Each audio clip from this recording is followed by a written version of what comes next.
So hello guys, this is third part of the poem Daffodils, and we will continue the poem from our third stanza and the 13th line. Okay, the waves beside them danced, but they outdid the sparkling waves in glee. The 13th and 14th lines. Okay, so what is the poet saying in the 13th line? He is saying that even the waves are dancing. The waves in the of the lakes are dancing beside them, beside daffodils, but who? But daffodils outdid. It means they outshined it. The sparkling waves in glee, meaning in joy. Glee means joy. So daffodils, the joy of daffodils is so much that even though the sparkling waves were dancing, they outshined them, right? So there's a comparison and a competition being made in the nature, in the happiness of nature, who is more happy. And the results came out that daffodils are more happy than waves, so that's why they outshined them. Sparkling waves. ठीक है? So the comparison is made here and between the elements of nature, and there's a competition in joy per se. Okay. So let's come to the 15th line, and here in the explanation part I have mistakenly written it as 14, so please be careful about it. Okay. So the 15th line, a poet could not but be gay. 16th, in such a jocund company. 17th, I gazed and gazed but little thought. 18th, what wealth the show to me had brought. है ना? मतलब कि in the 15th line he is saying, अच्छा, why is he saying that the poet could not but be gay? In 1802, gay means joyful, है ना? Unlike the gay word that we use today to refer to homosexuality, but in 1802 it was used to refer to the joyful nature or being in a state of joy, है ना? As I have also heard this, the usage of word in the Pretty Little Baby song, or there was some line, I forgot that, but the word has also been used there also. So I was wondered like why is this word is being used, so I find out that day only. Okay, so he means how could I stay sad, like he was in the beginning, he was lonely, but so he is now saying, he's making a question, he's making a rhetorical question, he's not expecting an answer, but his question only has the answer, that he's saying how could I stay sad when looking at this, है ना? मतलब कि मैं कैसे रह सकता हूँ sad यार, ये सब देख के मैं कैसे रह सकता हूँ सैड, है ना? ये सब देख के, क्या सब देख के कि भाई डांस कर रही है ना? Who is dancing? The waves, the daffodils, all are dancing, and he is also saying that in the joyous manner, as daffodils are more joyful, they have outshined the waves. So how can a person be sad? How can he not be gay? He not be joyful after witnessing a competition of joy, है ना? Like if we see the competition of laughter, how can one be sad? है ना? Relating to the present. Okay, so looking at this view, the nature has compelled happiness, nature has changed the mood of the poet, and he's saying how can I be sad, how could I stay sad when looking and witnessing all this. Now in the 15th line, what is being said in the 15th line, let us repeat. In such a jocund company, in such a jocund company. What does jocund means? It is a fancy word for cheerful or light-hearted. So the company of flowers is so cheerful, so light-hearted that in this company he cannot stay sad. His loneliness has been disappeared in the jocund or the light-hearted or the cheerful company of the daffodils. He cannot even be sad, but he has become gay or joyful in the joyful company of daffodils. 17th and 18th lines, I gazed and gazed, but little thought what wealth these show to me had brought. It means, now look at the repetition. The repetition show that he was mesmerized by the show. The poet was. He was staring and he didn't even realize that he was just in awe. He was awestruck by looking or by witnessing such view. Okay? But till now he has not realized the deeper meaning yet. We'll look into the deeper meaning. Now in the 18th line, he is realizing the deeper meaning of the show. Till now, till 17 lines in the poem, he has not realized the deeper meaning of that show. But in the 18th line, it is a turning point. He is realizing the sight was a wealth. It was a treasure. He is storing in his mind. The sight was like a treasure that he is storing in his mind. It is related to emotions, not material wealth. It is not a kind of money, it is not kind of property that he is getting by the view, but the emotional richness the view is getting to him. Nature gives us emotional as well as spiritual richness. It was a romantic idea, that is the value of emotions, value of the things, the things are, just you are getting from a scene are beyond money, should be beyond money. So now let's exaggerate the wealth wala part here. So what kind of wealth is this? It is not money. He is not getting any gold coins nor he is getting any property. But what he is getting is memory, imagination. joy, and more importantly, he is getting inner peace. That's why the daffodils have become a treasure stored in memory. He can revisit that memory anytime when he feels sad. है ना? In sadness, your money cannot help you, but this imagery, this recollection can help him go through the hard times of life. है ना? Previously, we have also seen that daffodils were referred to as golden daffodils. है ना? So, as golden here is suggesting richness, preciousness, or value. So, by calling them golden, Wordsworth subtly suggests that this experience is more valuable than any material gold. Right? The daffodils are also or more valuable than any other gold in the world. ठीक है? The real wealth, according to Wordsworth, were memories. It is when he remembers them later. है ना? They flash upon the inward eye. We'll look it into the further lines. है ना? So it was a romantic philosophy. Okay, industrial society was growing, है ना? As we have seen, materialism was rising, consumerism was rising, and but romantic poets tried to tell people that true wealth lies in harmony with nature. है ना? A simple moment in nature can make a person richer than gold. This is the golden line you can get from here. Okay, so I gazed and gazed, but little thought what wealth the show to me had brought. है ना? Immense wealth the show had brought to him. Now the last stanza of this poem. For oft, when on my couch I lie, in vacant or in pensive mood, they flash upon that inward eye, which is the bliss of solitude. And then my heart with pleasure fills and dances with the daffodils. Very beautiful lines these are.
So here we can see that now, for often when on my couch I lie, in vacant or in pensive mood, है ना? Now the setting of the poem has been changed.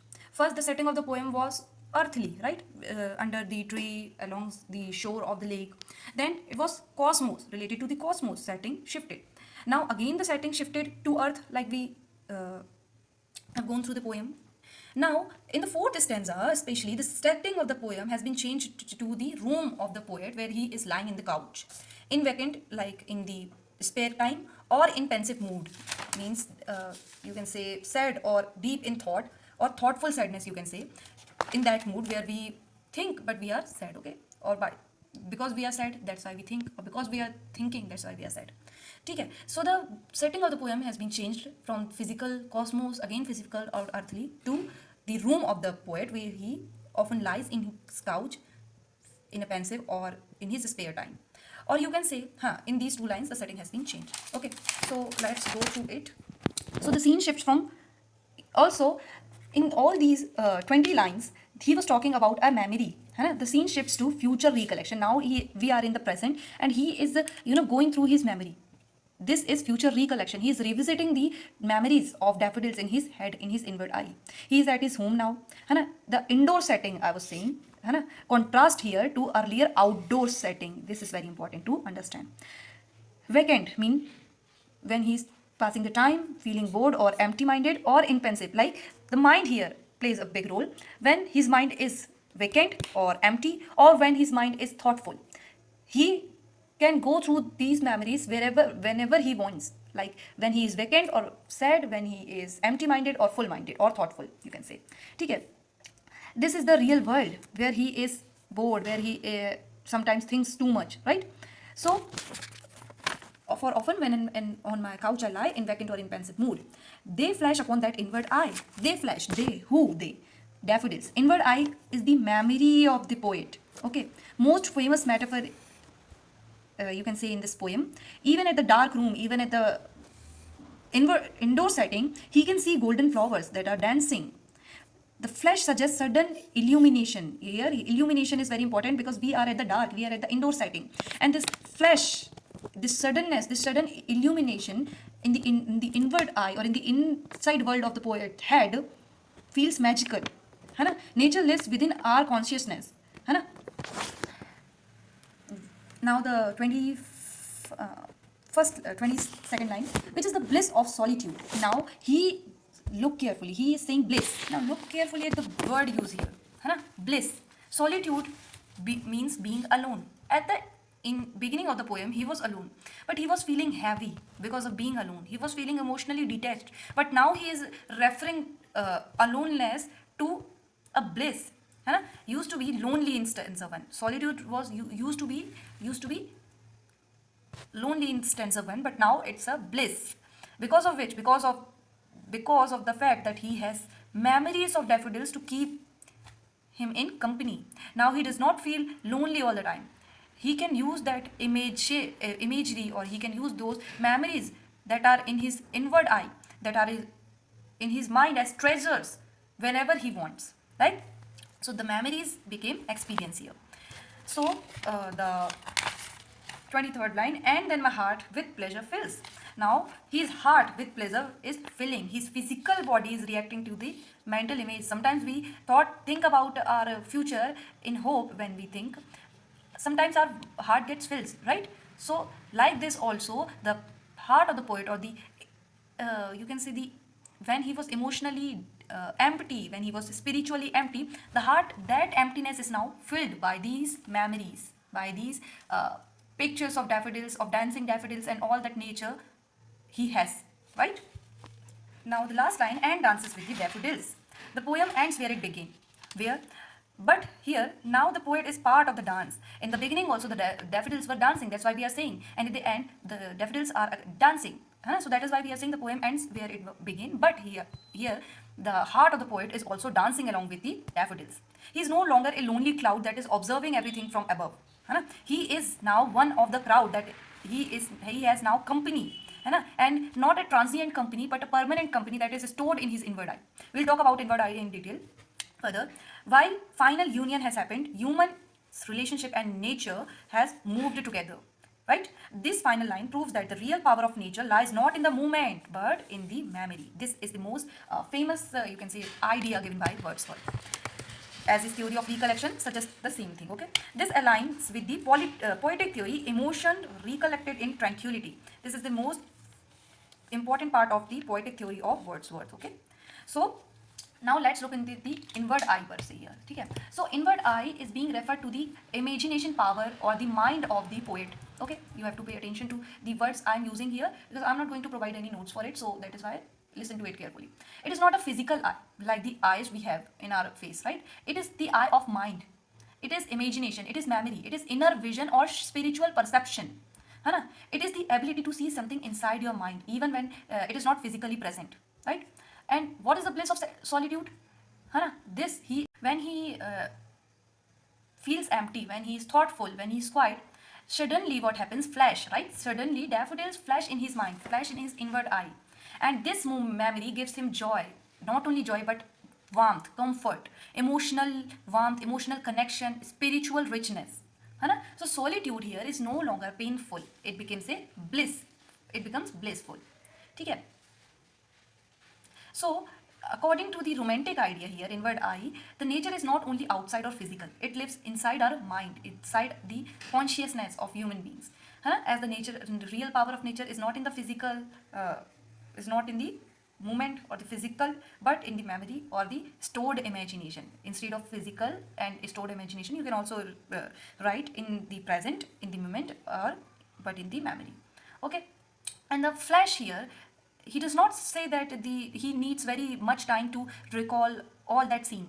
The flash here suggests sudden brightness, sudden joy, and a suddenness, quickness, like lightning, like stars.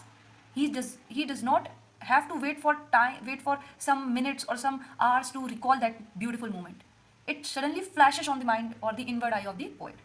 Now let's look into the setting of the poem before ending our lecture. There are only two settings that are important. First one is physical setting. The poem describes a specific landscape, if you remember. That creates a sense of movement. Daffodils are situated beside lake, beneath the trees, and along the margin of the bay. These specific details have been given by the poet. And the atmosphere is breezy. That was a breezy and stormy day, right? Remember? And the flowers were dancing, that is suggesting a movement happening there, physical movement that is happening there. Now the second setting is psychological setting, into the inward eye, right? From the physical setting, the setting now becomes the mind of the poet. And Wordsworth explained that even when he is on vacant or in pensive mood, memory of lake and flowers flashes upon his inward eye and gives him instantly joy, emotional warmth, spiritual fullness, fulfillment. Okay. Now that was all of this chapter. I hope you understood it. Thank you.